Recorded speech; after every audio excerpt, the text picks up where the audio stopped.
Hi hello welcome to GR TV. ఆరోపణలపై ఆడబిడ్డకో న్యాయమా, అదానికో న్యాయమా అని బీఆర్ఎస్ కల్వకుంట్ల కవిత ప్రశ్నించారు. ఈ మేరకు ఆమె ఎక్స్ వేదికగా ట్వీట్ చేశారు. అఖండ భారతంలో వేరువేరు న్యాయాలు ఏమిటని ఆమె అభిప్రాయపడ్డారు.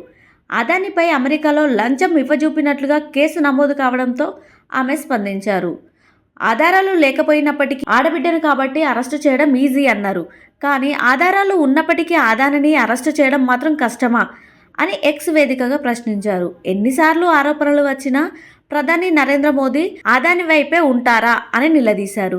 అఖండ భారతంలో సెలెక్టివ్ న్యాయం అందిస్తున్నారని, రాజకీయ ప్రత్యర్థులను సాక్ష్యాలు లేకుండానే అరెస్టు చేసి నెలలు తరబడి జైల్లో ఉంచుతున్నారని, కానీ అదానిపై పదే పదే ఆరోపణలు వచ్చినా చర్యలు తీసుకోవడం లేదని ఇంగ్లీష్లోనూ ఆమె ట్వీట్ చేశారు. అదానిపై కేంద్ర ప్రభుత్వం చర్యలు తీసుకోకుండా ఆపుతుంది ఎవరు అని ప్రశ్నించారు.